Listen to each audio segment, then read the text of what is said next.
vida es como una caja de bombones. Lo que has escrito no es honesto. ¿No has dicho la palabra Se mágica? está mejor en casa que en ningún sitio. Bueno, nadie es perfecto. Así es como muere la libertad. Me llamo Bond. Con un estruendoso aplauso. James Bond. Yo no soy mala. Tengo miedo. Es que me han dibujado así. ¡Tú no puedes encajar, la verdad! Lilu da las multipass. ¿Qué le pasa a Wolfie? Tú y yo tenemos un asunto pendiente.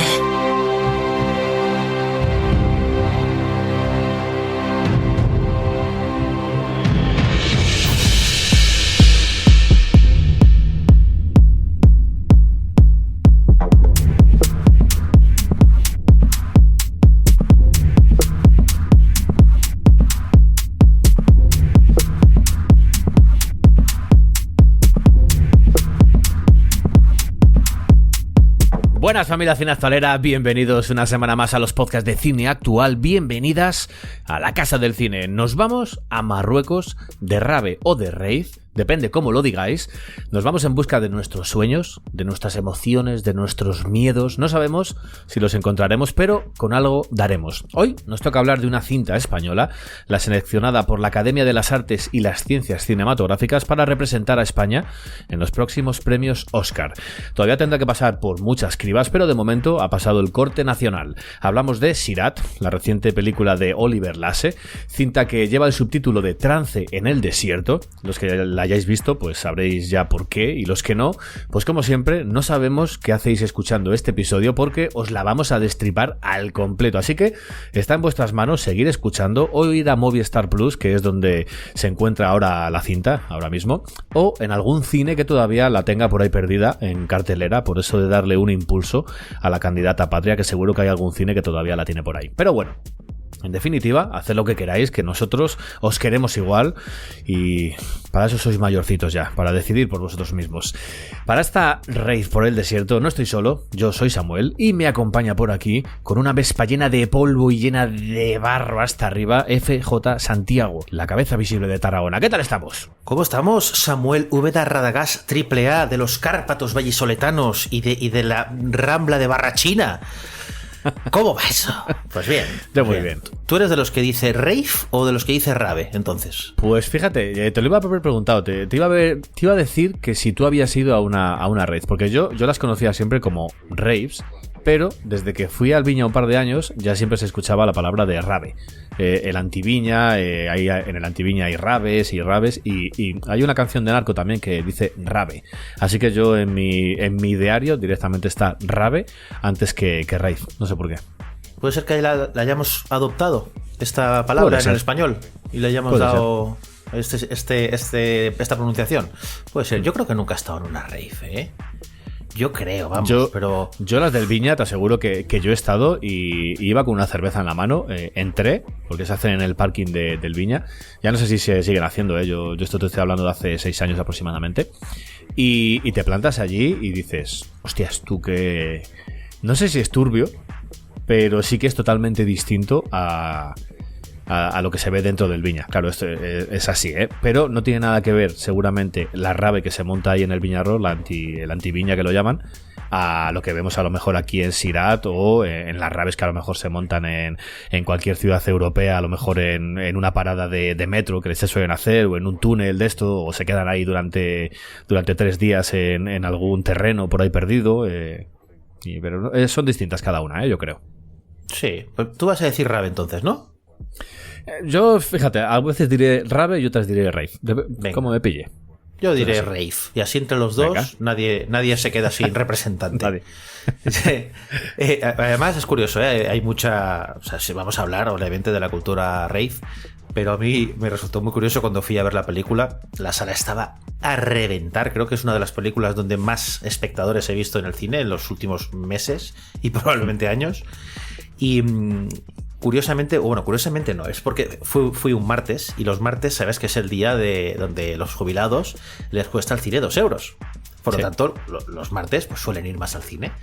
Ya te digo, petado hasta arriba. Y yo estaba rodeado de abuelos, y cuando salimos de la película, que esta película para la gente mayor es un impacto extra, que no ha vivido en su época todo el tema de las raves, pues se ría delante de una mujer muy mayor que le decía a su amiga: pues yo esto de la rave no lo conocía, pero creo que no me he perdido nada, le dijo.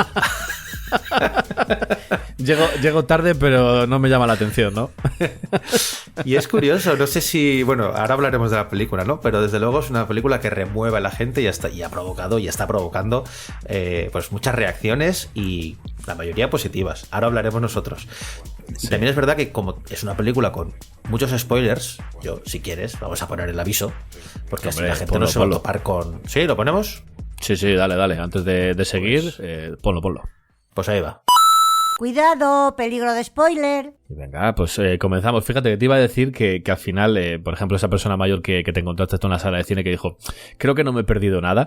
Fíjate que a mí yo soy más rockero. A mí todos los que estén escuchando ya sabes que pues, a mí Pearl Jam, Slipknot, Hamlet, Tool, todo ese tipo de música me flipa, pero soy consciente también de que cada cierto tipo de momento requiere su música. Si te vas, por ejemplo, a una rave, no me vas a poner la música que a mí me gusta, pero entro en el juego. Y yo si he estado en una rave de techno o en festivales de techno por ahí y demás y me ponen música de techno, pues me aclimato a la música de techno. Si te vas, por ejemplo, a una verbena de pueblo y te ponen una charanga, la charanga es lo mejor que hay para ese tipo de cosas. Sí. Y no, vamos, de ahí no me bajas. Eso es un ambiente de discusión. O sea. Exactamente.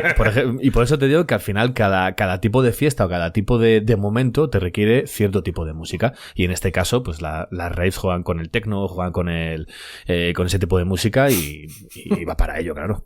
Es que me estoy acordando, hace poco fueron las fiestas del barrio, que la del barrio es literalmente debajo de mi balcón, se ponen. Y me dan mucha paliza. Todo Tarragona está en la plaza de debajo de tu casa, ¿no? Me dan una paliza, pero el otro día empieza a sonar por la noche, era muy tarde, un domingo, súper tarde, y se ponen a tocar habaneras. Y yo, vaya coñazo, tío. Pero me quedé escuchándolos, porque cantaban súper bien, eran unos señores mayores, y me zumbé todo el concierto escuchándolos. Y yo desde mi balcón escuchando habaneras, ¿no? Que hay veces que el cuerpo, aunque no sea tu género favorito, pues te pide sí, entrar en esa dinámica, ¿no? Que no es en este caso de baile, ¿no? Pero a mí me pasó viendo Sirat, claro, a mí me gusta muchísimo la música electrónica, pero sí que es verdad que dentro del género, que eso, claro, es que música electrónica se le puede llamar género, pero eso es como un paraguas más que un género, ¿no? Entonces, como decir, el cine animado es un género.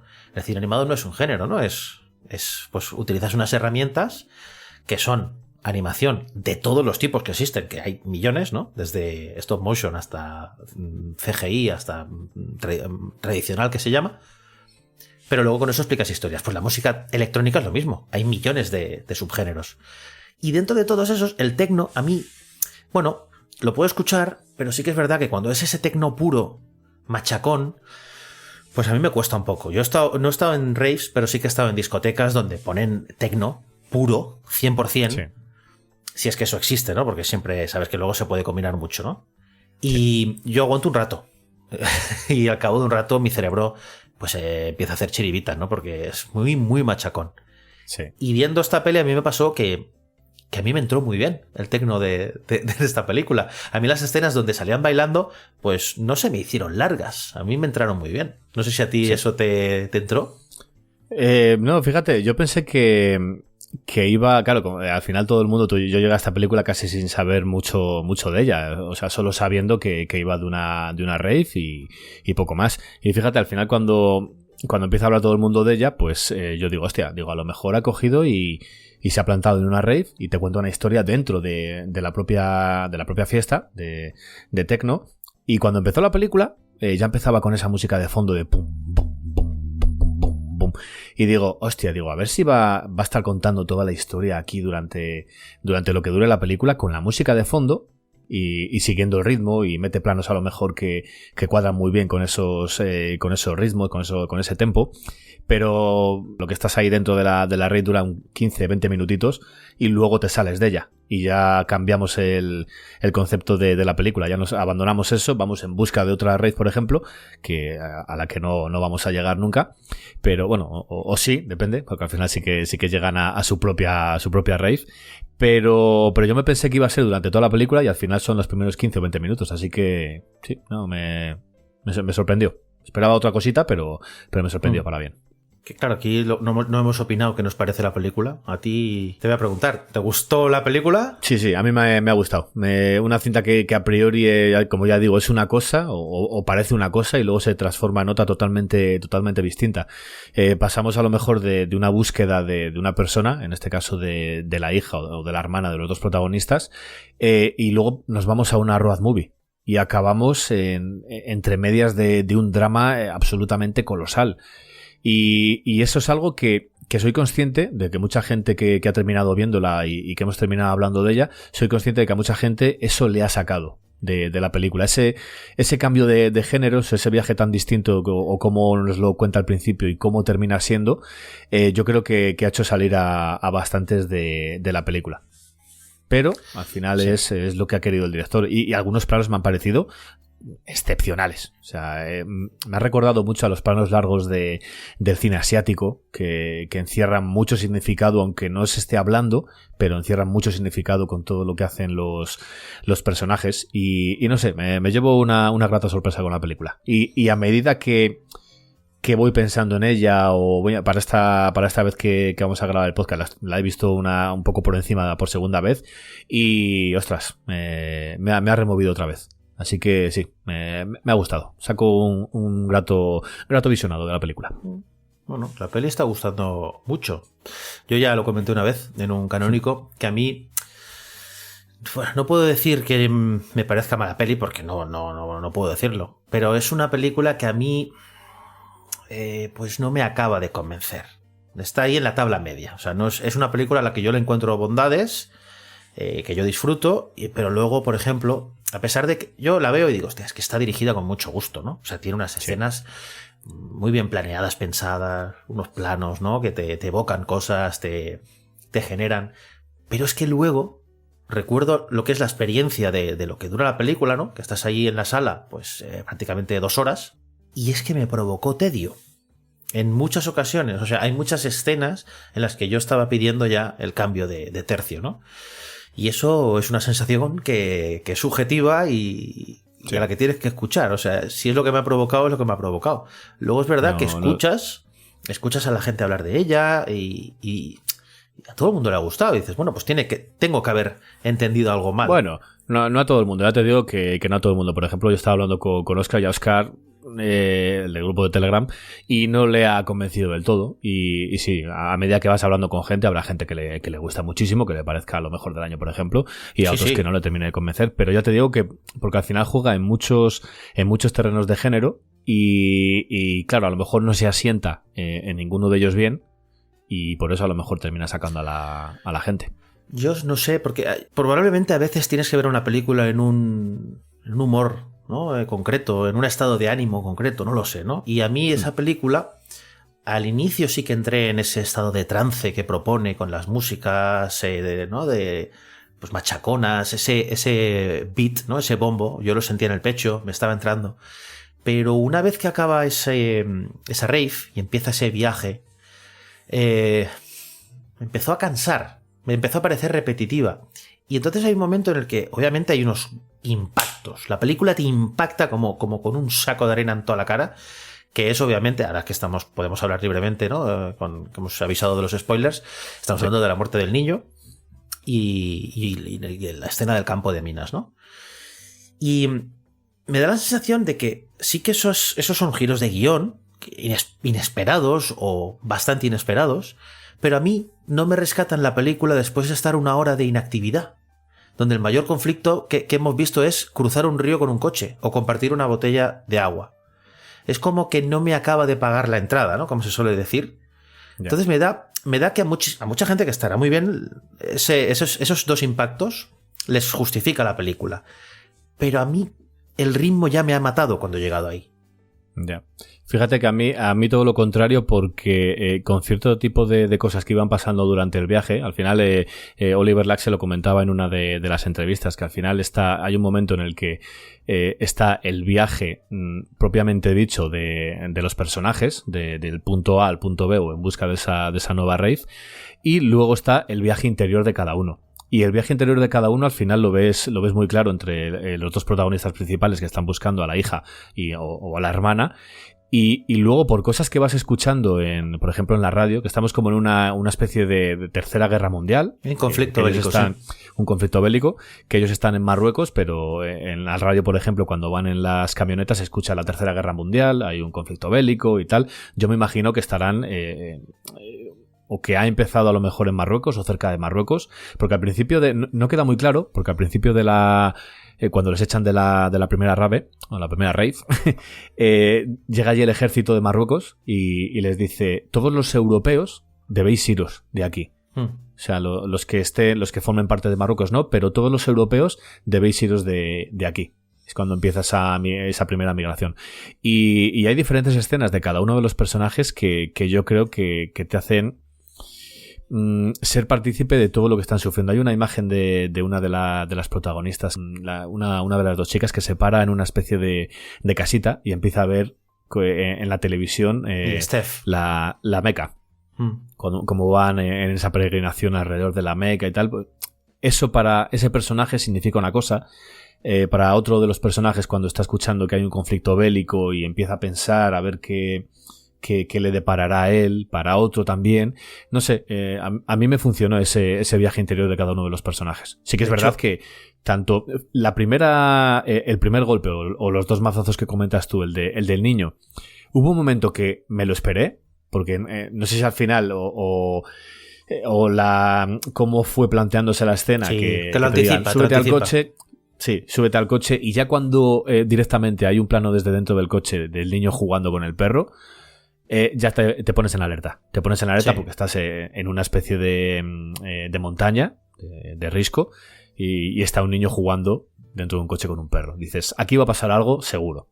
Y estás en el fin del mundo. Pasa. Claro. Exactamente. Y lo que no me esperaba para nada fue lo de las minas. Y lo de las minas, ahí me atrapó otra vez la película. Porque dije, hostia, tú, claro. Claro, habéis entrado en un puto campo de minas que no se sabe si están ahí o las han puesto. Claro. Para esta tercera guerra mundial. Me recordó a Sisu, esa escena. Que llega un punto en el que es imposible que no te impacten esas dos escenas. Claro, sí, sí.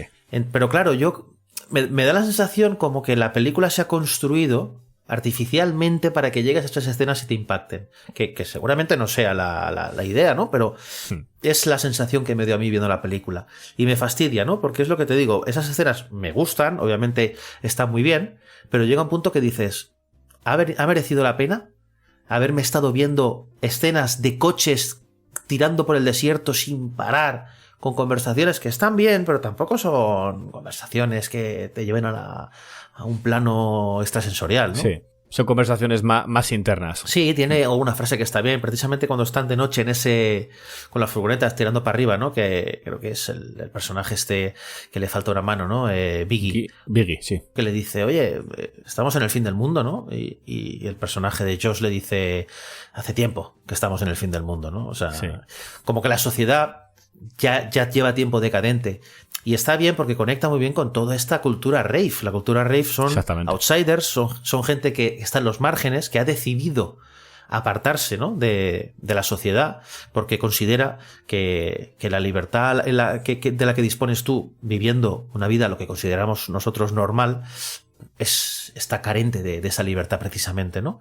Y han conseguido juntarse todas estas sociedades, ¿no? Y hacer, pues, una cultura propia, con una filosofía propia, radical, ¿no? Antisistema, y ese es el motivo, porque el mundo ya para ellos acabó hace tiempo y para ellos no pueden vivir en ese mundo, ¿no? Son unos radicales por el hecho de vivir en los márgenes. Sí, son outsiders, sí. Y esa frase está muy bien porque te propone eso. Pero el resto, pues ya te digo, a mí, pues que uno cague una cagada con LSD y el perro se la coma y se ponga malo, pues bueno, pues estás viendo ahí y dices, ¿qué va a pasar, no? Bueno, es que al final forma parte de su forma de ser, porque después de eso te cuentan, dicen, no, es que una vez ya le pasó también a mi perro. No sé, al final se crea ese tipo de comunidad entre ellos que sabes que se va a tener que construir en algún momento, porque tanto el padre como el niño comen separados de ellos, pero hay un momento que sí, que le dice, mira, si quieres estar con nosotros, pues yo te doy gasolina, pero tú veo que tienes comida y esto es una comunidad. O sea, o compartimos todos o aquí no vamos a llegar a ningún sitio. Así que yo creo que al final ese viaje forma parte de eso, de intentar entender que son dos personas que están fuera pero por muchísimo del grupo que se forma en las raves, y luego están esa rave probablemente he dicho que forman para ellos una familia, que son ellos en las furgonetas, en los camiones, yendo de aquí para allá, montando sus fiestas sin molestar a nadie y a su bola, como siempre se suele decir. Sí, además, claro, he visto entrevistas de Lashe, ¿no? Que es un tipo muy interesante, muy articulado. Hostia, que sí es interesante. A veces habla de una forma, lo hablábamos antes, ¿no? Que o sea, es tan complejo su forma de pensar y de expresarse que a veces ni le entiendo, ¿no?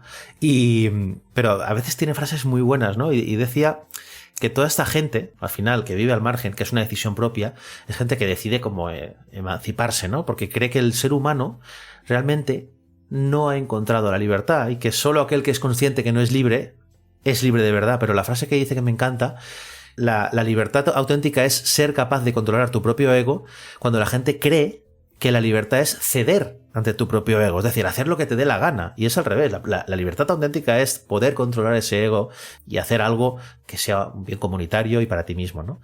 Y es un poco como vive esta gente de la rave, ¿no? Es una comunidad con una comunicación, una organización bestial. Y eso es otra de las cosas también, Lashe, que quería reivindicar, ¿no? Que la multimedia en general siempre ha retratado a los raveros, como se llaman, pues, gente vaga, sucia, drogadicta, ¿no? Drogadictos, borrachos, que están ahí sin hacer nada todo el día y demás, sí. Claro, y lo que propone Lashe con esta película es, pues bueno, reivindicar un poquito que esta gente, pues bueno, son gente organizada, con una, como decía él, coherencia radical, que tienen un pensamiento, una filosofía, ¿no? Es una subcultura de rebelión, y yo creo que se representa muy bien, ¿no? Y bueno, de hecho estuvo rodeado y estuvo con toda esta gente muy conectado para poder hacer esta película. Él no se plantó un día con la cámara y ya está. No. Decía en una de las entrevistas que había estado 2 años en todo ese grupo para que tuviesen ellos o que sintiesen que el acercamiento era bueno. No es, mira, quiero grabar esto y me voy a aprovechar de vosotros, sino que me meto dentro de vuestra cultura, intento entenderla y voy a plasmarla desde el respeto. Y comenta que sí, lo que vemos al principio, en esos 15-20 minutos de rave, es real. O sea, es una rave real que dijeron, sí, vamos a hacer una rave y venga, ¿te vienes a grabar? Perfecto. Pero claro, aquí entra un juego que lo comentaba él, y claro, él es director, al final es el que manda, pero en la rave no. Ahí está. Le dijeron, nosotros empezamos en cuanto empiece la música, dice, van a ser 36 horas que no va a parar la música. Así que no vas a poder decir, uy, esta escena ha quedado mal, volvemos a rodarla. Ay, vuelve a pasar por aquí otra vez. Y dice, no. Dice, tú verás cómo te las agencias, pero nosotros no vamos a parar ni tal. Y dice que quedó muy bien y que nadie miraba cámara. Si paras la imagen, creo que aparece alguno por ahí en el combo, como estaba viendo todo lo que estaba pasando y tal, en el combo de realización, pero dice que funciona muy bien y para ellos quedó bastante bien todo el asunto. Claro, hay que entender, la cultura rave no se ha visto bien representada, y que venga un director a decir que va a hacer una película, pues de primeras lo que debe hacer es rechazar, ¿no?, esa oferta, porque es como otra persona que nos va a retratar como unos fiesteros vagos que están drogados, ¿no? Y claro, se ve que, habiendo visto la filmografía de Oliver Lashe, que luego comentaremos, pues bueno, lo vieron también como un outsider, lo consideraron también un outsider, y pues consideraron que era una buena oportunidad para colaborar y hacer justicia a lo que es para ellos su verdadera imagen. Y es lo que tú dices, le dijeron lo de la rave, que aquí vamos a hacer una rave tal, pero tú pones la cámara y tal. Y dijo que estuvo 2 días grabando, él tenía planeado estar más tiempo, pero después de 2 días consideró, porque tuvo que interrumpir la grabación, ¿no? Pero la rave siguió, al cabo de unos días siguió, y dijo que él consideraba que volver a grabar, él ya tenía todo lo que necesitaba, por lo tanto volver ahí y interrumpir esa intimidad, ¿no?, de esa ceremonia que es esa rave, pues consideraba que ya estaba fuera del lugar. Así que después de 2 días grabando dijo, suficiente, ¿no? Yo ya tengo el material que necesito. Y es verdad que esa primera escena consigue captar la esencia y ser muy auténtica. Yo suelo empezar la peli, cuando salen los nombres de los actores que corresponden a los actores que en ese momento están en pantalla, dije, esto no son actores. Esto es gente real y ese nombre es el suyo, que es efectivamente como es. Todo el casting que tiene que ver con los raveros, que son los 5 personajes, ¿no? Steph, Jade, Tonin, Biggie y Josh, son raveros, o sea, no son actores. O sea, no tienen ningún otro crédito de IMDb. Sí, pasaron un casting porque había algunos que sí que tenían que pasar un casting, pero sí pertenecen a esa cultura, sí. Es que lo ves, lo ves y dices, ¿qué historia tienen detrás cada uno de ellos, eh? Aparte que están a piezas, ¿no? O sea, mutilados, ajados, pero son gente que bueno, viven en una sociedad en la cual son autosuficientes, son gente muy hábil en muchas disciplinas. Es curioso, ¿eh? Comentaba Lasse que dice, mira, fijaros si podéis en las manos de Steph. Dice que tiene unas manos de haber estado currando, pero currando en lo que sea. Si tiene que arreglar un motor, arregla un motor. Si tiene que plantar no sé qué, de mecánica, lo que sea. Y dice, son gente que está muy bien preparada.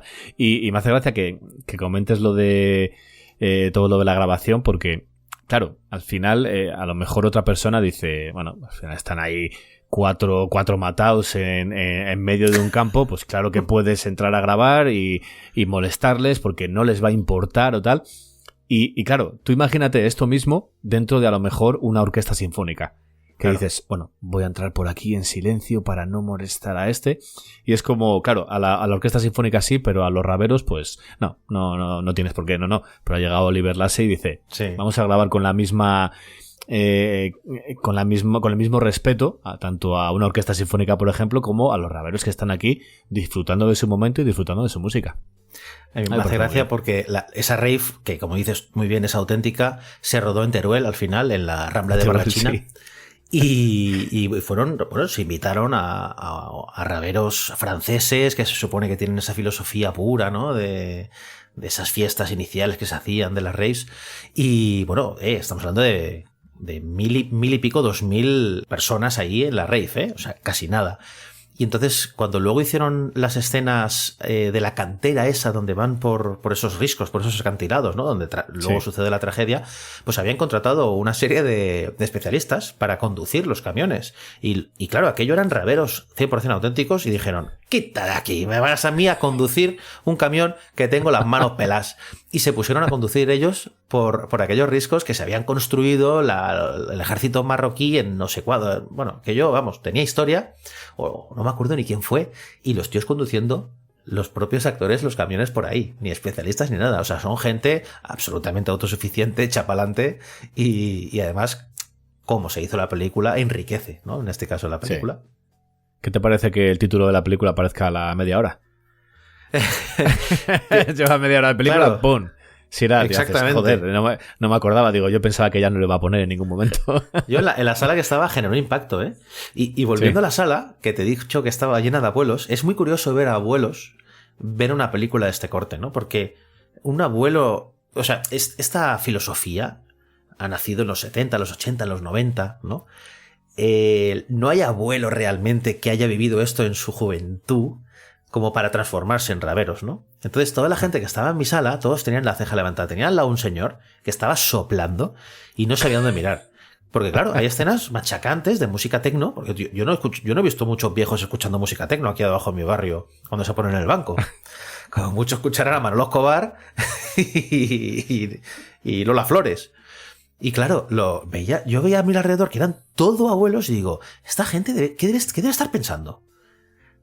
¿Debe estar impactada? ¿Debe estar asqueada?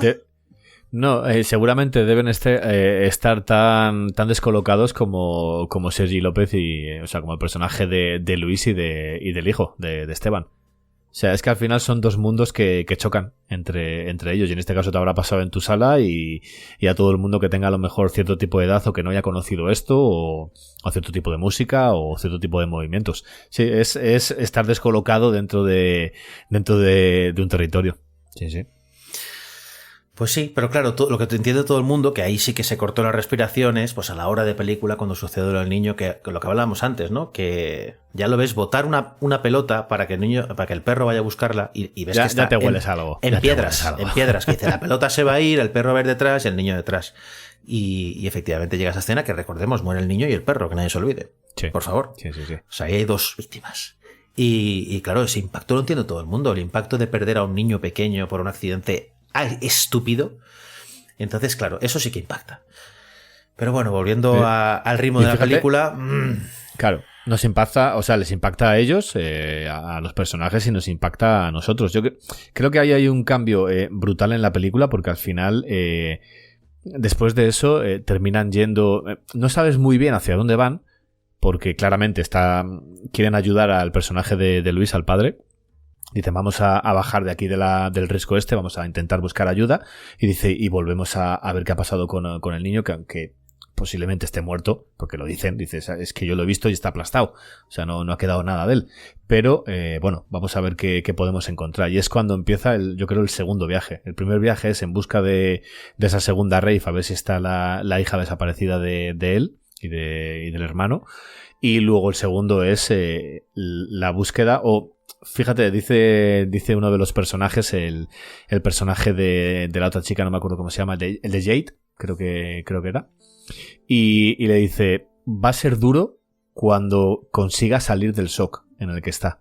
Claro. En el momento que le dice, ahora mismo está en shock, o sea, le vemos y no lo tiene asimilado. Eso y pasa, cuando salga del shock, sí, por supuesto. Y cuando pase del shock, cuando consiga alejarse del shock, y dice, va a ser brutal. Y es cuando empieza ya el segundo viaje. Me han explicado historias de gente que ha habido un accidente de tráfico donde ha muerto su hijo. El padre se ha plantado ahí y hablando con toda la tranquilidad del mundo, sin ser consciente de que a su hijo no lo va a ver más. Y está pues metido en el amasijo del coche, ¿no? Y es como... o sea, su cuerpo aún no lo ha aceptado, ¿no? Porque eso hay que estar en el sentido de comprensión de lo que ha pasado idóneo para empezar a gestionarlo. Y claro, aquí vemos algo que impacta a todo el mundo, ¿no? O sea, al final esta película, por lo que dice Lasse, intenta que el espectador se mire a sí mismo, ¿no? Hacia adentro, dice que es lo más difícil siempre, ¿no? Y lo menos agradable, mirarse a sí mismo y ver qué está pasando. Pero claro, cuando tú tienes un impacto frontal del dolor como este, todo el mundo se imagina a sí mismo cómo reaccionaría yo, ¿no? No lo sabemos, o sea, es imposible. No. Tengas hijos o no tengas mascota, no creo que no puede, porque al final cada uno puede responder de una forma distinta. Hay quien directamente se echa a llorar y no se vuelve a levantar, y el personaje de Luis lo toma pues en shock. En shock, sí. Hasta que no toma, fíjate, y entra en... Se pone a andar. ¡Buah, qué planazo! Se pone a andar para el desierto, adiós. Sí, se pone a andar y bueno, termina perdido y entra, fíjate, en el juego suyo, en el juego de la familia o de la nueva familia, quiero entender yo, que ha encontrado, y en el juego de las drogas psicodélicas, claro, que te hacen sentir cierto tipo de cosas o te hacen entrar en un trance que otro tipo de o la vida en sí no te va a llegar, y entra con ellos. Dice, perfecto, puede ser porque esté en shock y diga, me da igual. Si me das un paracetamol lo voy a tomar igual, si me das ayahuasca, claro, que seguramente sea lo que le dan, pues es que también. Recordemos que es un personaje que ya viene de un drama, una pérdida. Claro, o sea, está buscando a su hija, que de hecho eso no se resuelve como es lógico, ¿no? Porque después del segundo trauma aquello ya se corta, ¿no? Seguramente sea una hija que se ha escapado de casa y no quiere volver, pero todo eso de conversaciones lo escuchamos, ¿no? Entonces, con un trauma se topa con otro trauma, no sé si, más grande, probablemente, y ese personaje está completamente descolocado, y es verdad que es acogido por esa nueva sociedad, que por cierto lo rescata literalmente de la muerte, porque el tío se había metido en medio del desierto y se había quedado hecho una bola ahí en medio de la nada, ¿no? Entonces, si no llega a ser por esos nuevos compañeros, ahí se queda. Y luego es él el que termina rescatándoles a ellos. Porque aunque ese sea el mismo el que les termine llevando al campo de minas es el mismo el que termina sacándole del campo de minas. No a todos, porque van cayendo uno por uno. Se lo quedan al final 3 personajes vivos y el perro. Pero les termina sacando de ahí, y el personaje perro, ¿no? de él, el perro moreno. Sí. Bueno, pero el otro perreto que llevan. ¿Llevan otro? Pues bien, se me ha olvidado eso. Sí, llevan el perro del personaje de ellos dos, de Luis y de Esteban, y luego los raberos llevan otro perro. Sí, que le ponen una cresta en algún momento. Es que es bastante gracioso. Pues, fíjate. Sí. Y ese perro termina vivo, vamos. Y termina sacando, es que a mí me parece una imagen, me parece un final que puede también sacar a la gente, o que puede a lo mejor descolocarles, porque como ha empezado la historia, que es en la búsqueda de la hija, por parte de Luis y Esteban, se olvida por completo. O sea, tú esa parte de la historia ni la vas a conocer, ni la vas a encontrar, ni vas a conseguir respuesta ninguna. El MacGuffin, ¿no? Lo que hace que los personajes tengan una motivación para adentrarse en el desierto de Mauritania, o no sé dónde dicen que van, ahí en medio de Marruecos, en Mauritania, porque es que si no cualquiera se mete ahí, ¿no? Unos tienen la cultura de escapar de la sociedad yendo a otra rave, y claro, el personaje de Luis, que es un personaje mundano, normal, tiene que tener una motivación para acompañarlos. Que es una tan fuerte como eso, que es la esperanza, ¿no? Que nunca se pierde, y en ese caso, pues ya llega un punto que tiene que perderla, porque vamos, el impacto que han sufrido le quita a uno de la cabeza cualquier motivación. Sí, pero fíjate, termina con, o sea, esa motivación de la búsqueda de su hija queda ahí en stand-by, porque nunca la vas a lograr, y termina la película con una historia muy grande a punto de empezar, que es huyendo o intentando salir con un montón de gente que probablemente vayan a ser refugiados, porque ahora mismo si estamos en lo que plantea una tercera guerra mundial o un conflicto bélico a gran escala, vemos a toda esa gente dentro de un tren yendo hacia se sabe dónde. Vete a saber. O sea, entras en la película en un drama, y es que has salido en un drama todavía mayor. Sí, a mí eso me gusta. El final me parece muy bueno para la historia que te va a contar. Pero claro, tienes que estar abierto a que te dejen a lo mejor algo que te han estado contando durante toda la película, te lo dejen aparcado, no te lo vuelvan a contar y te terminen con otra cosa totalmente distinta. Habrá veces que en la película me funcione, en este caso me funciona, y a lo mejor me lo pones en otra película que hace exactamente lo mismo y te voy a decir, pues en esta, pues mira, no me ha funcionado. Pero bueno, da la casualidad, te doy gracias de que en Sirat, por ejemplo, sí que me ha funcionado. Sí, no, pero bueno, es el final que también probablemente le toque, ¿no? Pues un tren que va hacia el infinito y fin de la historia, ¿no? Porque al final esta película va de un viaje, no va de un fin, ¿no? De un objetivo final. De hecho, es que el propio personaje de Luis, del padre, o sea, se va ya al tuntún, porque no tiene ninguna pista de que su hija esté en Mauritania, ni en otra rave, ni nada, ¿eh? O sea, el tío está desesperado también. Sí, le han dicho que podía estar ahí en esa rave y que hay otra rave un poco más adelante, o que no la encontramos nunca ni la vamos a encontrar, que vete a saber a cuántos kilómetros está ahí. Me han dicho que puede estar aquí. Bueno. Pero pues que ni siquiera eso, o sea, creo que se va a dar. Pero sí que es verdad que la peli, claro, de alguna forma te tiene que hacer entender que ese sitio al cual van está muy lejos. Y claro, por eso se pasan pues casi toda la película viajando, que es lo que te digo, es el problema que tengo yo con esta película, que se me hace tediosa. No sé si la película, si hubiera durado 1 hora y media, a lo mejor pues me hubiera entrado mejor. Pero también es verdad que gracias a ese ritmo pausado, que a veces te entra bien y a veces no te entra bien, a mí aquel día no me entró tan bien, tenemos escenas como por ejemplo la de la rave esta que se montan ellos con un altavoz ahí en medio, ¿no? Y empiezan a bailar. A mí esa escena, justo antes de la explosión del campo de minas, a mí esa escena sí que es verdad que me hipnotizó, ¿no? Se ponen los dos personajes, ¿no? Que mueren precisamente en la explosión, que es Jade y Tonin, creo que es, ¿no? Están bailando los dos, ¿no? A mí me encantó, porque es que además se ve muy pura. Es mi escena favorita de la película. Pero bueno, repito, creo que es como el impacto que están buscando que te justifique el resto de película, y a mí, pues... Bueno... Al final, en definitiva, a ti te ha funcionado o sea, a ti no te ha funcionado del todo y a mí sí, pero ya te digo que en otra película, si nos ponen esto mismo, a mí no me hubiese funcionado y a ti sí. Esto es la magia del cine. U otro día, quizás. Sí. ¿Quieres que te ¿Vas a hablar un poco de Oliver? Sí, te explico un poquito cómo se ha hecho la película. Bueno, en 2023 ya se anunció que iban a financiar el Instituto de la Cinematografía y de las Artes Audiovisuales, que la financió con un 1,2 millones de euros, y esto es una coproducción hispano-francesa en realidad. O sea, esto es un esfuerzo colectivo de 2 países, y el rodaje tuvo, como he dicho, lugar en Teruel, ¿no? En esa rave, en Zaragoza y en Marruecos también, y se estuvo grabando de mayo a junio del 2024. 2 meses. 2 meses, sí. 2 meses donde la rave fueron simplemente 2 días, ¿no? Sí.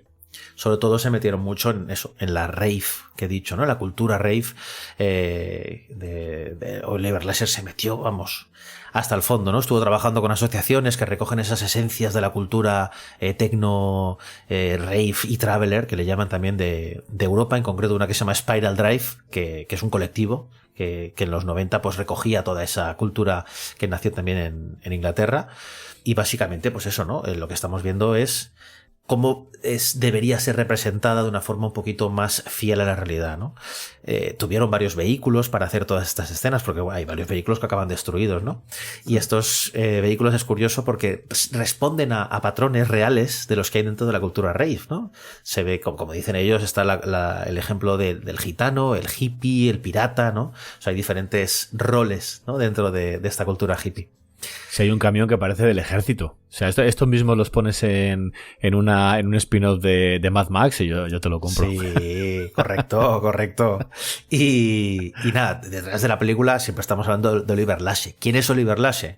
Pues es un cineasta, nacido en Francia, en París en concreto, pero que luego a los 6 años se fue a Galicia y bueno, sus padres son españoles, de hecho. Entonces tiene esa doble vertiente, ¿no? Francesa y española. Y es la 4ª película que hace Sirat, realmente. La primera que hizo es de 2010, Todos vosotros sois capitanes. Todos vos sodes capitans. No sé gallego, si lo he dicho mal, perdonadme. Perdona al pueblo gallego. Perdonadme. Pero ya ganó un premio en Cannes. En el Festival de Cannes se llevó el FIPRESI Prize, ¿vale? Porque ahí dan un montón de premios, no me digáis cuál es, pero ganó el FIPRESI. En el 2016 hizo Mimosas, que volvió a ganar un premio en Cannes, en este caso el Critics Week Grand Prize. Luego en 2019 hizo Lo que arde, o que arde. Esto también es gallego. Esta era fácil. Y, esta está muy guapa esta peli, ¿eh? Adivina, volvió a ganar un premio en Cannes. El Uncertain Regard del premio del jurado. Que también ganó 2 Goya, ¿eh? Y estuvo nominada incluso a mejor película en los Goya. Yo es la única que había visto suya antes de Sirat. Y te deja.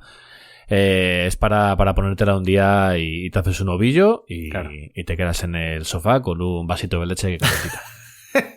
Y luego pues con Sirat, pues bueno, luego hablaremos un poquito de los premios, pero bueno, si quieres ya podemos decir, no lo has dicho antes, ¿no? Que ganó el premio del jurado. Exactamente, ganó el premio del jurado de Cannes y estuvo nominado también a la Palma de Oro a Mejor Película, pero se lo terminó llevando un simple accidente de Jafar Panahi. Y hasta el premio del jurado se quedó directamente con él. Estamos hablando de un director que con 4 películas ha ganado 4 premios en Cannes. O sea, es alucinante la gesta, ¿eh? Y luego, él no solo dirige la película, sino que también escribe el guión y lo coescribe con Santiago Fillol, que es un cineasta argentino que habitualmente ya ha coescrito la mayoría de películas de Lasche, ¿no? Inicialmente la quería titular After Lasche a la película, pero creo que hizo un buen cambio con... Sí. Tiene más tirón Sirat, aunque sea un nombre así y demás, y que al principio de la película te cuenta lo que significa Sirat, que es el puente y demás entre la vida, un puente, no me acuerdo cómo lo ponía, pero sí, una especie de puente de vida y demás. Entre el infierno y el cielo, o algo así y tal. Y yo debo añadir que lo de Trance en el desierto es uno de esos subtítulos que odio, tío. Yo odio. Cuando tienes un titulazo como Sirat, déjalo con Sirat, tío. Lo que pasa es que siempre hay que añadir algo para que la gente a lo mejor resulte más atractivo, ¿no? Pero yo creo que nadie le llama Trance en el desierto, ¿no? Sirat. No, es más, yo todo el mundo que la conoce y demás, yo creo que la conoce como Sirat. No Sirat, Trance en el desierto. ¿Has visto Sirat, Trance en el desierto? No, Sirat. No. Ya está. No. Y no creo que se presente cuando estén los Oscar y demás, no creo que digan Sirat, Trance en el desierto. No, porque luego además cuando Trance in the desert. La llevas a otro país, esto te lo ahorras. Sí, y es curioso porque Lasche decía que para él es su película más política y más radical. Que es muy curioso. Yo es que, claro, yo no la veo así. Bueno, también es verdad que yo no he visto el resto de películas de su filmografía, no puedo comparar, pero es que yo no la veo política ni radical. Sí que se ve alguna cosilla. Esto que hablamos de la Tercera Guerra Mundial y tal, pero radical en cuanto está retratando, es verdad, una sociedad que vive al margen de la sociedad capitalista, ¿no? Eso sí. Sí, más tirando por política a lo mejor el plano final que te digo, de un montón de personas que están en un tren que van a terminar siendo refugiadas en otro país. Sí, puede ir por ahí. Correcto. Y esta película al final pues se estrenó en el Festival de Cannes en 2025 y, como decimos, le dieron el premio del jurado, pero luego llegó el 6 de junio a España. Es decir, tardó muy poco tiempo luego porque el Festival de Cannes fue en mayo. A principios de junio ya teníamos la película en cines y esto pues sí que es verdad que la impulsó, ¿no? Porque todo el mundo había escuchado, bueno, todo el mundo, creo yo, todo el mundo que había escuchado pues que se había llevado un premio en Cannes, que siempre pues Cannes es el festival, ¿no? De festivales, es todo el mundo, si ganas el premio en Cannes, ya todo el mundo te va a conocer por ello. Y como que tiene una categoría de película especial, ¿no? Yo creo que hasta más categoría que los Oscar, ¿no? Mucha gente conoce los Oscar, pero es como la película de Cannes es la de los cinéfilos, ¿no? La de la gente que sabe de cine, ¿no? La del monóculo y el bombín. Que luego puedes estar de acuerdo o no. Yo a veces he estado de acuerdo y otras veces ni de coña, ¿no? Bueno, como en los Oscar al final. Exactamente. Son unos premios que los da un jurado, que el jurado los seleccionan de un año para otro y son unas personas con unos gustos particulares y ya está, ¿no? Exactamente. Y como bien has dicho antes, Samu, pues representará a España en la categoría de mejor película internacional porque cada país envía su película en la categoría esta de los Oscar, ¿no? Que es una categoría con mucha potencia y para 2026 pues nos gustaría que España estuviera representada con Sirat. Lo que pasa es que aún tiene que pasar el filtro para ser una de las 5 nominadas, ¿no? Primero hacen siempre una criba de unas 15 películas, quedan, o 7, 10, ¿no? Siempre está por ahí, bueno, 7 no, más bien 10, 15, y luego quedan las 5 finales. Las otras 2 candidatas, porque siempre se hace como un trío de películas y se envía una de ellas, fue Sorda, de Eva Libertad, y Romería, de Carla Simón, que por cierto la vi no hace mucho y me pareció una enorme película, Romería. Así que Sirat será la representante. A mí me parece que han acertado, fíjate, a mí no me está gustando mucho, ¿no?, la idea de Sirat, pero creo que han acertado enviando a Sirat. Porque tiene el empuje de haber venido del Festival de Cannes. Correcto. Posiblemente. Correcto. Pero creo, no sé si Romería también estuvo en Cannes o no. Porque sé que me suena que había otra película española que estaba en Cannes junto con Sirat, pero ya no sé si era Romería o era... Sí, fue Romería, sí señor. Creo que sí. No, sí, la película está funcionando, Romería también, muy bien. Pero creo que sí que es verdad que si lo que queremos es tener una proyección internacional, pues hay que apostar por una película como Sirat, ¿no? Porque Romería es una película como mucho más para el público español, creo yo. Es una película que yo creo que está diseñada para que lo disfrutemos nosotros a lo mejor más que alguien de fuera, porque juega mucho con particularidades de ciertas zonas de España, en el concreto del norte, y cosas que se han vivido en este país durante unas épocas un poco chungas de la historia de nuestro país. Vamos, que Romería es más patria, más nacional, y Sirat es más del lenguaje internacional. Totalmente. Sí, yo creo que sí. O sea, Sirat al final la puedes colocar en cualquier marco, porque todo el mundo entiende lo que propone, ¿no? Entiende el dolor de una pérdida, entiende que existe la cultura rave en el mundo entero, no pertenece solo a España. Entonces me parece que estará muy bien. Luego ya veremos en los Goya qué pasa, ¿no? Porque yo creo que todas estas películas que hemos dicho pues pueden tener mucha proyección. Pero yo creo que es una buena representante, fíjate, sin ser una película que me apasione. Bien. ¿Tenemos algo del casting? Correcto. Si hablamos del casting, es curioso. Como ya hemos dicho, el casting de Raveros, se hizo un casting, ¿no? Y se escogieron a estos 5 actores que se llaman exactamente igual que sus personajes porque son ellos, ni más ni menos. Pero bueno, que están haciendo un papel, ¿no? Me imagino a gente que a lo mejor se presenta en un casting con sus mejores galas. Me he preparado este personaje y tal. Y aquí se presentan los Raveros y dice, bueno, si me lo dan, y si no, pues hasta luego. Y si no, aquí paz y gloria. Pero luego sí que tenemos un par de actores como tal, que son actores, como son Sergi López, que interpreta a Luis, ¿no? Que es el padre que está buscando a su hija, que a Sergi López lo conoceréis. Yo creo que sobre todo su papel probablemente más carismático sea el del Laberinto del Fauno, donde hace de mal nacido. Pero bueno, podemos ver, por ejemplo, en Panegra o en El Niño. Y en una película que es curioso porque a mí... tenía muchas esperanzas, pero no me acaba de gustar, que también habla un poquito del fin del mundo, bueno, un poquito no, mucho, como es Segundo Origen, una película que por cierto está codirigida y coescrita por Carles Porta, el de Crims, que adapta la novela de Mecanoscrit del Segundo Origen, o Mecanoscrito del Segundo Origen, de Manuel de Pedrolo, que es un libro que a mí me gusta mucho, pero la película pues es regulera. Y sale Sergi López, y bueno, yo la vi en el cine y me acuerdo de salir un poquito decepcionado. y hace de este hombre común, corriente, que su objetivo es precisamente ser alguien normal y que está totalmente fuera de lugar, como suele decir, como un pulpo en un garaje, ¿no? Y es que casó muy bien con Oliver Lache porque le hicieron un casting, el tipo fue al casting, se mostró humilde, ¿no? A él se lo recomendó, a Oliver Lache se lo recomendó un productor y él fue allí. Y claro, Lache tenía en principio pensado otro tipo de actor, ¿no? Alguien más esbelto, más melancólico, y se encontró con Sergi López, que es un tío pues como más bufón, ¿no? Más consciente de sí mismo. Y después de esa prueba de casting, bueno, dice Oliver Lache que se puso a hablar con él, notó una cercanía y dijo, ostras, yo a lo mejor necesito esto para mi película. Y lo acabó fichando. Fíjate que decía también Lache en una entrevista que es muy cercano, Sergi López, y que cuando llegó ahí a la lectura del guión que cuando tenía para preparación del personaje y todo, se juntó con todos los raveros con los que iba a hacer la película. Y bueno, ahora que estoy pensando, digo, ¿rabero está bien dicho? Sí, es lo que dice Oliver Lache en las entrevistas. Ah, perfecto. Entonces nada, fíjate que estaba pensando yo, digo, a lo mejor lo hemos puesto nosotros como raveros y... Claro, supongo venga. Que si no, el equivalente inglés sería ravers, ¿no? Bueno, venga, sí. Raveros me queda bien. Ellos dicen raveros. Llevamos todo el podcast diciendo rave en lugar de rave. Sí. No es coherente por mi parte. Está cambiado todo.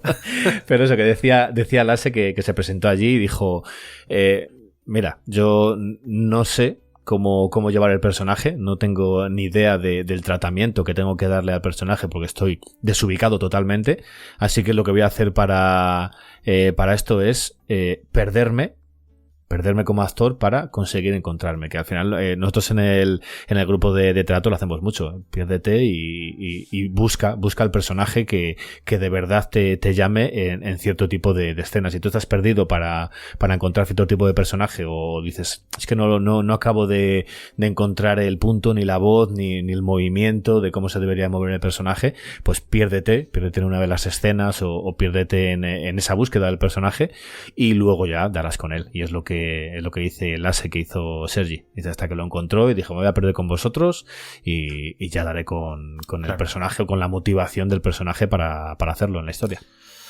Sí, claro. El actor se muestra muy puro. A mí me parece un grandísimo actor. Pero claro, yo luego tengo otro problema más con esta película. Y es que, claro, el casting no es profesional. Y es que esto me recuerda a una película que se llama Family Tour, que también es una película española, donde la directora quería representar una especie de versión autobiográfica un poco ficcionalizada de su vida, y para hacerlo se le ocurrió que la mejor forma era contar con su propia familia real, donde su madre hacía de su madre, su hermana de su hermana, ¿no? Etcétera.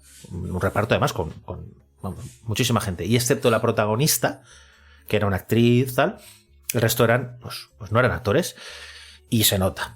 Y la película en ese aspecto era muy flojo. Y con Sirat me ha pasado un poco con los raveros. Como, sí, son gente auténtica y tal, pero ostras, los oigo hablar y digo, es que quizá es que es demasiado natural y estamos acostumbrados a las fórmulas de cómo tiene que hablar un actor y a lo mejor es que el cómo impacto comportarse, claro, esa naturalidad me impacta de una forma que me choca y me tira hacia atrás, no lo sé.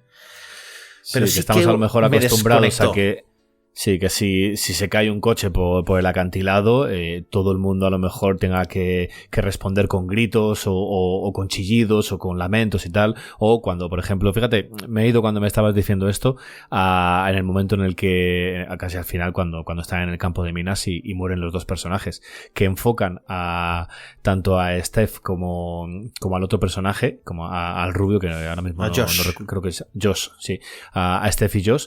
Y están así como... Sí, sí. Claro, tú como espectador... Sí, están viendo cómo han explotado dos de sus amigos y claro, a lo mejor estamos nosotros esperando que lloren, que griten, que se lamenten, y a lo mejor la forma de expresarse de cada una de las personas es distinta. Sí, y sí que es verdad que puede ser que estemos acostumbrados a ese tipo de cosas y nos lo pongan de una forma natural y no nos funcione. Fíjate, esto sale mucho en muchas películas y en muchos documentales, sobre todo en docucrimes, de gente que a lo mejor está esperando que se comporten de cierto tipo de comportamiento cuando pasa algo, y es como, esta persona no ha llorado en el velatorio. En el entierro esta persona no lloró. Creo que aquí igual da algo y haces... Claro, y dices, no somos 6.000 millones de personas o los que seamos en el mundo, y cada persona... 8.000 ya, pues mira, me he quedado un poco para atrás. Y cada persona responderá de una forma distinta a una pérdida, a lo que sea. Sí. Y aquí queda reflejado, sí. ¿Qué es lo que digo? Pero te entiendo lo que quieres decir. Probablemente sea muy injusto, ¿no?, que esté diciendo esto, porque lo que me están dando es más naturalidad que cualquier otra película. Pero claro, es que vemos muchas películas y las fórmulas las tenemos integradas ya en nuestro ADN, de cómo actúa la gente, cómo se interpreta. Es como cuando hay un doblaje, ¿no?, que tienes que poner una voz especial. Tú no puedes hablar como hablarías normalmente, porque si haces un doblaje normal de una película, queda mal, ¿no? Claro. Y eso lo entiende todo el mundo así porque es una fórmula. No lo sé. Son sensaciones. Te estoy hablando de sensaciones. No te estoy hablando de opiniones ¿no?, meditadas desde el estudio de la academia. Claro, son cosas que te salen de dentro y no puedes evitarlas. Claro. Y eso a mí me pasó. Fíjate que yo el top de directores o directoras que cogen gente que no es experta, que son propiamente los que les ha pasado las cosas, yo tengo a Chloe Zhao, que tiene la película de The Rider, que son gente que se dedica al rodeo, y yo cuando terminó dije, hostia, tío, esta película tiene que ser personas de verdad, y eran los personajes. Y eso está, o sea, lo de Chloe Zhao en The Rider, es de otro planeta. O sea, increíble. Y había alguna película también no hace mucho que pasó algo similar. Bueno, es igual. Sí, a veces seguramente sea también la de Chloe Zhao, la de Nomadland. Puede ser. Puede ser, me suena. No, y a veces sale muy bien y otras veces pues el impacto a lo mejor te saca, ¿no? Pero bueno. Y luego hay otro actor en la película, aparte de Sergi López, como es pues el que hace de Esteban, ¿vale? Que es el niño, que es Bruno Núñez, que es un actor que ya hemos visto en alguna cosilla interesante, como es, por ejemplo, La Mesías. El niño sale en La Mesías haciendo de Enric de niño, o sea, el protagonista de niño, los primeros episodios que sale de niño, es este actor.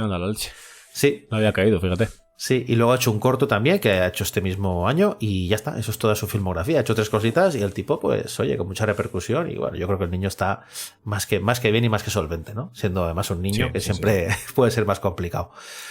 Y ese... sí, que como un niño no te entre en pantalla, ya te ha jodido toda la película, ¿eh? Sí. Y eso es el reparto, ¿no? O sea, luego no hay más personajes que tengan ningún tipo de importancia aparte de estos. Así que... Bien.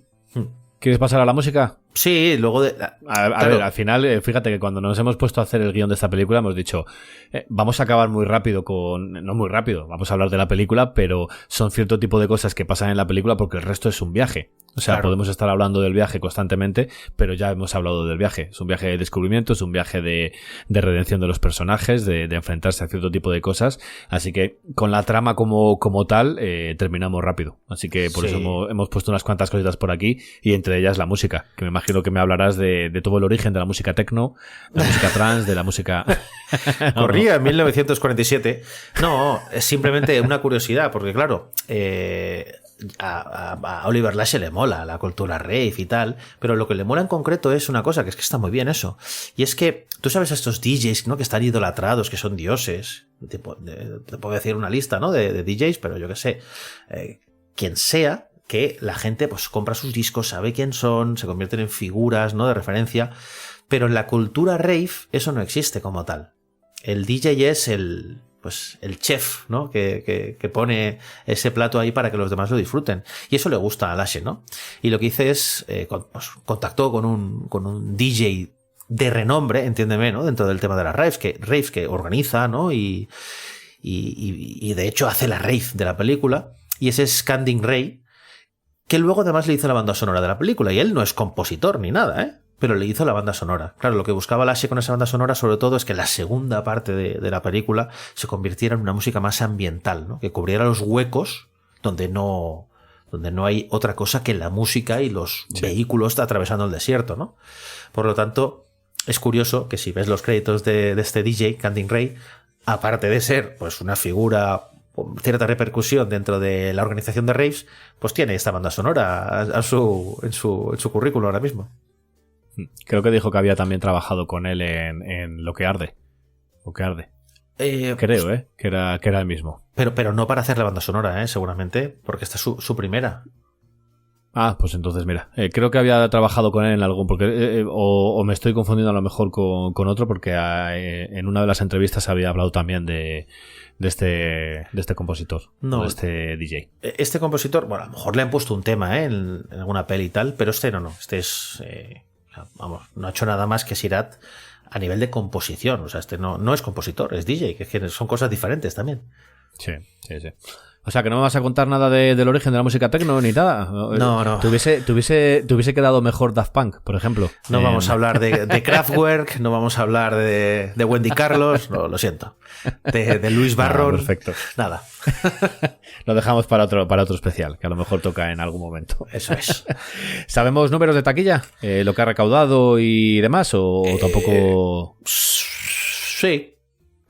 Sí, porque estos números, claro, cuando es una película norteamericana, estadounidense, ahí los números corren para que todo el mundo sepa el éxito, pero cuando hablamos de películas españolas, europeas, es un poquito más difícil seguirse la pista. Yo te puedo decir que el presupuesto se estima, porque no se sabe, que fue entre 6,3 y 7 millones de euros, ¿vale? Se supone, y que la taquilla, pues han sido unos 6 millones, pero ya sabéis cómo va esto, las películas españolas, francesas, no buscan tener unos números parecidos a los estadounidenses, ¿no?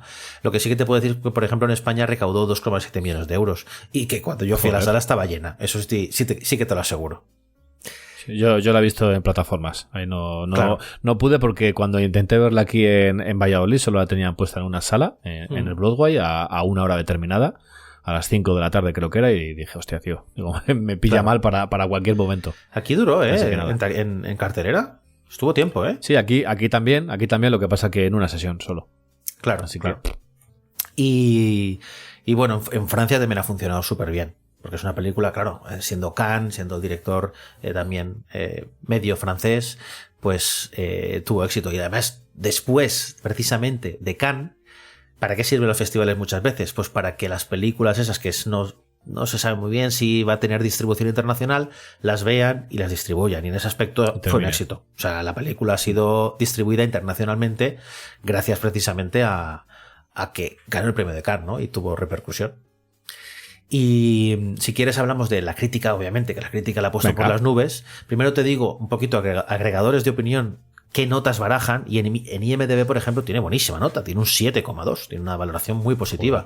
En Film Affinity un 6,7, lo cual también está... Pensaba que me vas a decir un 5. No, en Film Affinity, que siempre es dura, me cago en ti como un ladrillo. Bueno, tiene medio punto menos, pero es un 6,7. Ojito, ¿eh? Sí. Es importante. Y el Letterboxd tiene 3,7 estrellas, lo que equivale a un 7,4, también una pedazo de nota. Y si nos vamos a Rotten Tomatoes, claro, Rotten Tomatoes es una página estadounidense y lo que es el público no la ha valorado, pero sí que ha valorado la crítica, que tiene un 96% de críticas positivas de 50 críticos. Eso es una pasada. O sea, sí. Eso significa que a la crítica le ha encantado. A todo el mundo prácticamente, ¿no? El consenso es que, dice así, es un recordatorio brutal de que un trayecto puede ser más importante que el destino. Sirat es un ejercicio de tensión inolvidable que impacta al espectador como un estruendo de graves ensordecedores en toda la cara. Sí. Es que está muy bien. Se puede ver así. El ritmo del principio de la película con esos planos cuando... a mí me agarraron, pero bien los primeros planos, ¿eh? Cómo van colocando esos altavoces, cómo van enchufando. Me gusta mucho esa intro, ¿eh? Los XL... Está guapísima, los XLR, cómo van conectando todo lo... El polvo, la suciedad, la montaña del fondo, todo viejo, ajado... Todo. Pero funcional. Eso sí que me gustó, la verdad es que sí. Entonces te leo unas cuantas opiniones, casi todas positivas. Adam Neyman de The Ringer dice: hay una secuencia en la mitad de la película que constituye una de las experiencias cinematográficas más intensas y emocionantes de los últimos tiempos. En lo que respecta a mantener al público en vilo, Lashe no se anda con chiquitas. Vamos, la ha puesto por las nubes el Tito Neyman. Robbie Collin de The Daily Telegraph dice: su título hace referencia al puente místico islámico que cruza el infierno, donde un paso en falso conduce a la condenación. El camino que recorre la película no es menos arriesgado, pero logra plasmar este viaje de una manera asombrosa.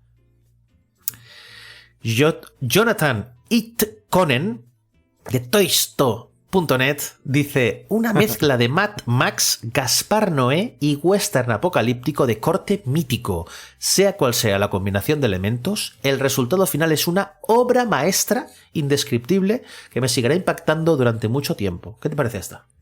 Me ha gustado. ¿Sabías que, o sea, me ibas a preguntar por esta 100%, ¿eh? Cuando has escuchado lo de Gaspar Noé, western y Mad Max. Yo, lo de Gaspar Noé se me pasó por la cabeza.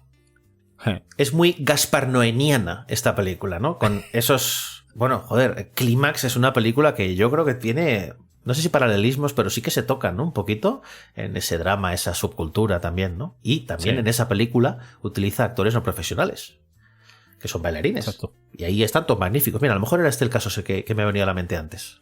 Probablemente. Mira, ¿ves?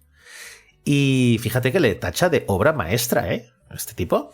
O sea, le ha gustado. Bueno, sí, ahora lo de encumbrar una película y demás, yo siempre he dicho que las obras maestras es porque perduran en el tiempo muchísimo. Si te ves una película ahora, obra maestra, absoluta. Vale. Sí. Bueno. Clásico indiscutible. Dentro de 25 años, pues podremos volver a hablar de Sirat y a lo mejor hablamos de obra maestra, pero bueno, de momento ahora, hostia, a mí es muy complicado. Sí, a mí me queda muy, muy, muy lejos de una obra maestra, ya te digo. Pero millones de millas. De Mauritania a Marruecos andando. Pero fíjate que a mí también he recuperado este comentario por una cosa, ¿no? Dice, una mezcla de Mad Max, Gaspar Noé y western apocalíptico. Y a mí estas cosas a veces me tocan un poquito, ¿no? Porque la fibra, porque dices, Mad Max y western. ¿Por qué? Porque hay desierto y polvo. Tío, sea un poco más original, tronco. O sea, no te acojas a lo fácil. Hay coches en el desierto, Mad Max. Hay polvo, western. No tiene nada que ver con Mad Max. No tiene nada que ver con un western, la película. No sé. No vayamos a lo fácil, ¿no? Bueno, en fin. Sí. Jonathan, no estoy de acuerdo contigo. Un saludo. No estoy de acuerdo contigo. Un saludo. Y luego tengo, pues para compensar todo esto, una opinión mala, ¿no? Que también contraste un poquito con las otras. Dice Christopher Llewellyn Reed, esto es un nombre completo, hostia, tiene 2 apellidos, de Film Festival Today, dice: Sirat se convierte en una obra vacía y sin sustancia que solo aparenta tener un significado profundo, pero que resulta ser completamente insustancial. Buena música, pero pésima coreografía. Durísimo, Christopher Llewellyn Reed. Como la vida mismo, durísimo. Y no te voy a decir que estoy al 100% de acuerdo, pero sí que estoy un poco de acuerdo, que me parece que a lo mejor puede ser que sea parezca muy profunda, pero luego al final a mí no me lo parece tanto, lo siento. Me estoy encogiendo para que no me lleguen los palos. No te preocupes porque has terminado con todas las opiniones de... Una cosa más añadir para acabar es el tema este de la repercusión que ha tenido con la crítica, y es que en junio de 2025 el medio IndieWire puso la película como el número 25 de las mejores películas de la década de los 2020 hasta ahora. Es decir, que está teniendo una repercusión extraordinaria para que un medio estadounidense, ¿no?, la ponga entre las mejores películas de la década, bueno, de estos 5 últimos años, ¿eh? Sí, de los 5 últimos años. Pero bueno, ya te digo que dentro de X años, pues veremos si todavía sigue ahí. Eso es. Ojalá. Pero bueno, esto te lo marca el tiempo. Ya decimos. Eso es, sí, señor. Bien, pues ahora que has terminado la opinión de la crítica, te voy a leer la que de verdad importa, que es la opinión de nuestros oyentes. Y vas a ver cómo, si ahora mismo estamos tú y yo aquí debatiendo sobre la película, vas a ver que los comentarios que nos han dejado, porque preguntábamos qué les había parecido la película, van encaminados a tu opinión y a la mía. Es que te iba a decir, mira, no he querido leer nada, te lo he dejado a ti para que me sorprendas. Sí. Pero yo, en mi cabeza, tengo la idea de que a la gente le ha gustado bastante. ¿Puede ser? Bueno, o sea, mira, he cogido 1, 2, 3, 4... He cogido 5. Venga. He cogido 5 comentarios, había unos cuantos más, pero vas a ver que nuestra opinión de la película está reflejada en los comentarios de los oyentes. Así que cuando me quieras parar, me paras. Ha dejado por aquí A.B. Tárraga. De las mejores películas que he visto. La forma de comenzar ya deja ver que no va a ser un film al uso. Me hubiera gustado que no todos los acontecimientos fueran negros, como por ejemplo que hubiera habido un punto en el que se descubriera que el niño y la perrita podían salvarse. Sea como sea, es real y dura. Al fin y al cabo, así son las cosas. Una buena representante para España en la carrera de los Oscars. Nos deja todo por aquí también. El rincón de lo arcano. La historia, actores, localizaciones me gustó mucho. Momentos determinados que impactan al espectador, brutales. Un 10 para eso. Pero lentísima. Planos fijos interminables. He de decir que pudo conmigo. La vi en el cine y si llego a ir solo, me hubiera ido de la sala. ¡Ostras! Oscar LC 407. Es una película que empieza lenta, con una premisa inicial interesante, que solo sirve de excusa para lo que viene después. Lo del precipicio y lo de las minas me dejó ojiplático, por inesperado. La premisa original se va a paseo y la película pasa a ser otra cosa, una cuestión de supervivencia en un mundo hostil. Me gustó esa manera del director de jugar con el espectador. Todavía no tengo claro si la película me gustó o no. La propuesta es valiente, pero los finales tristes e inacabados nunca me han gustado demasiado. Pablo G. Cultural dice por aquí: realmente Sirat me parece una película bastante floja en general y en comparación con otras opciones que tenía el cine español este año. Su propuesta visual y sensorial puede resultar interesante en un festival de cine, pero al final la historia se queda hueca y demasiado abstracta y a mí nunca me llegó a emocionar en ningún momento. Los giros que hay ocurren sin mucho pretexto y eso me sacó bastante de la película. Entiendo que haya gustado en Cannes, pero tengo la sensación de que se ha sobrevalorado simplemente por su rareza o su envoltorio artístico, más que por el guión y el resultado final. Y para terminar, un comentario de Unai Chocan que dice: 5 estrellas como la copa de un cactus. Pocas veces he salido tan impactado del cine. Gracias al bueno de Santi iba con la idea de que me iba a encontrar una película lenta y contemplativa, y me encontré con un inicio y un sonido que me hizo un esguince en el pie izquierdo de tanto moverlo. Unos personajes carismáticos con los que te encariñas enseguida y, por supuesto, los 2 guantazos que te meten toda la cara, tanto en el precipicio como en las minas. Lo mejor del cine español que he visto en muchísimo tiempo y va directa a mis favoritas. No veas. Así que con este terminamos para que veas que hay paridad. O sea, hay unos cuantos que sí que les ha parecido lentas, que no les ha terminado de gustar, y a otros que les ha gustado muchísimo. Así que yo creo que tanto tu postura como la mía están también reflejadas en los comentarios de los oyentes. Sí, yo venía un poco cagado a este podcast, porque digo, me van a crucificar porque no me ha acabado de gustar. Es que estoy escuchando y leyendo. ¿Sigues teniendo miedo? ¿Sigues teniendo miedo de lo que puedas opinar de una película? En realidad no, pero siempre hay un poquito, hay un átomo de duda. Un poco. Pero sí que es verdad que estas opiniones que has leído y todas las más que habrá, con algunas estoy muy de acuerdo, con otras nada de acuerdo, con otras estoy de acuerdo parcialmente. Sí que ha habido un poquito de todo, por lo que veo. O sea, no ha habido una corriente como ha pasado con la crítica, ¿no? Que te he dicho antes, que la crítica en general la ha alabado. Entonces, bueno, está bien. Oye, desde luego, lo positivo de todo esto es que haya levantado no polémica, opinión, interés y que la gente discuta sobre la película. Creo que está muy bien. Nosotros no íbamos a hacer podcast, pero al final dijimos, vamos a lanzarnos. Ha pasado como pasa siempre, que me has convencido. Me has terminado convenciéndome. Sí, y tiene también mérito que haya sido yo quien haya impulsado un podcast de Sirat, que no me interesaba en inicio, pero creo que siempre está bien discutir sobre las películas que no te acaban de volver loco y intentar justificar o pensar y racionalizar por qué no te han gustado. Y hay veces que la respuesta puede ser tan sencilla que es porque no te ha movido por dentro y punto. Claro. Y a veces puedes ser consciente que incluso en otra etapa de tu vida, en otro momento, en otro día, a lo mejor sí que te puede mover. Yo no descarto que de aquí 10 años vuelva a ver Sirat y me encante.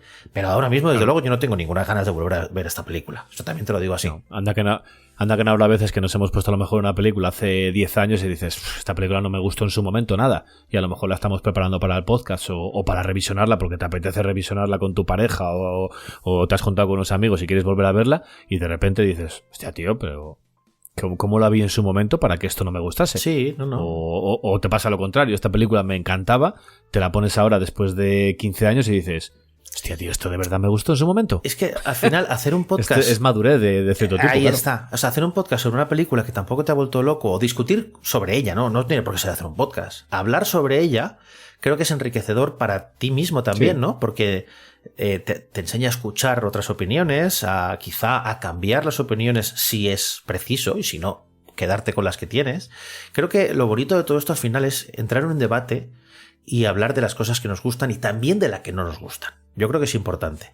Y esta película entiendo que es una propuesta original, diferente, por lo tanto entiendo que no la voy a acoger como acogería otro tipo de productos y por lo tanto, pues oye, está bien que nos sentemos aquí y hablemos de una película que al principio yo no tenía ganas. pero aún así te he movido para hacerlo. ¿Por qué? Pues bueno, pues Sí, eso, sí. estoy aprendiendo algo de mí mismo también con esto.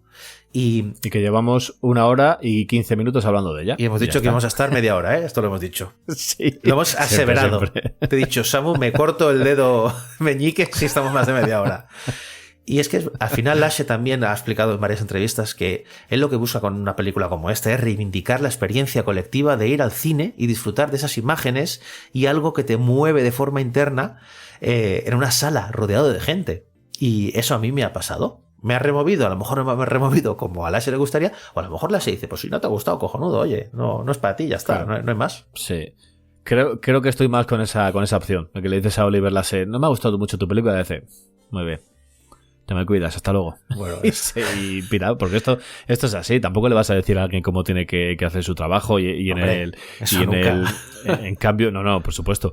Pero en cambio, en el arte, que es muy subjetivo cada uno, no, o sea, lo que a una persona le gusta, a otro no le gusta, a otro le parece bien, a otro le parece mal, nada. Pero fíjate, yo conociéndote un poco como te conozco, después de, llevamos creo que 15 años conociéndonos, o más. Más Diría. Más, 20 años. Creo que si esta no te ha gustado, si la no te ha gustado, lo que arde, por el contrario, te va a gustar y mucho. Venga, me lo apunto. Recojo el guante. Me Hecho. tengo que reconciliar Perfecto. con Oliver Lashe, que me ha caído muy bien viéndolo en entrevistas. Sí. A mí no me gustaría Sí, que puede ser escuchara un poco este curioso. podcast y me escuchara rajar de Sirat. que no me escuche, por favor. Luego ya le digo a Javi, oye Javi, mándale este podcast No. a Oliver así Ay, en mira. privado, por favor. Como hicimos con... ¿Cómo era? Santiago Requejo, ¿era? De Votemos, ¿no? Sí, el de Votemos. Que le enviamos el podcast y, bueno, no sé si lo ha escuchado, pero sí, Sí, que sí, nos agradeció haber hablado sobre esta película, oye, la de Votemos, Nada, que tenemos un hay podcast que- disponible de Votemos que a mí me parece una película súper divertida y también con un debate. Bueno, estuvimos más de 2 horas hablando de Joder, Votemos. ya te digo. ¿También le dijiste a Javi que ibais a estar de 30 minutitos? No, pero le dije que en 3/4 de hora la teníamos lista. Estás apañado. No has aprendido nada en 7 años en el Nada. podcast 8. Soy un ingenuo, tío. Sí, totalmente.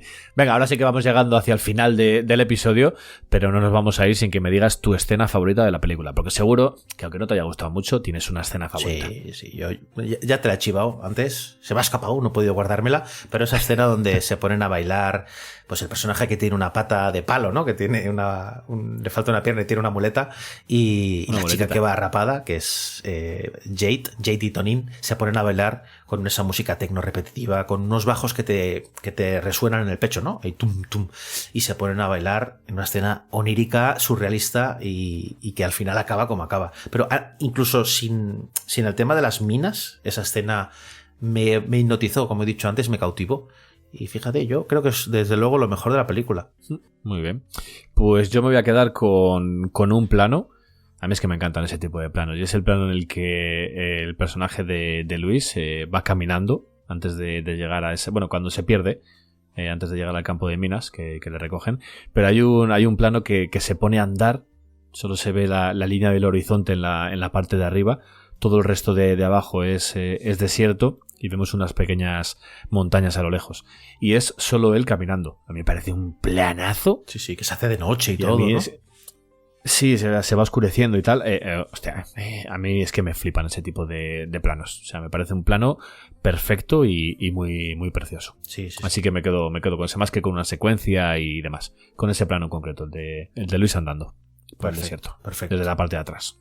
No hemos ido a lo fácil, ¿eh? No hemos ido a las escenas de impacto, ¿eh? No hemos ido, ¿sabes por qué? Porque este no es un podcast fácil, así que no vamos a ir a lo fácil. Exactamente. ¿Cómo te quedas?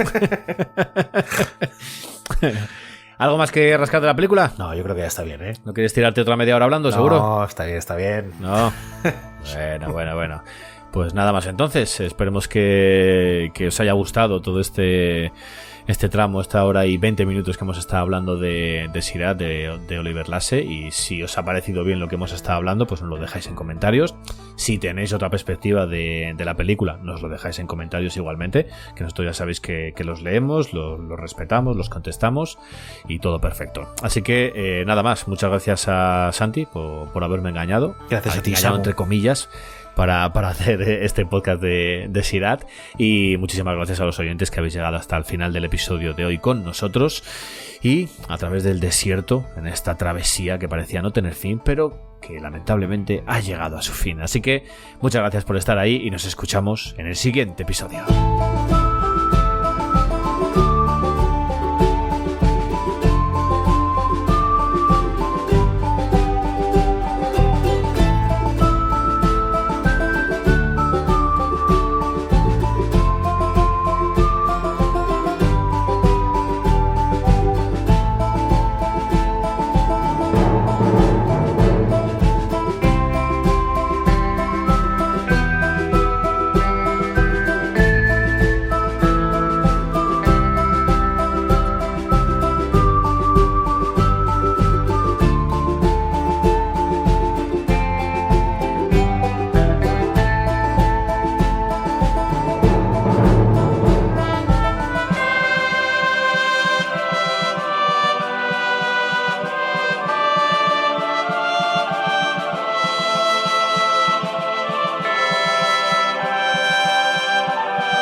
Explota, explota, me expló. Explota, explota mi corazón. Explota, explota, mezcló. Chum, chum. Explota, explota mi corazón.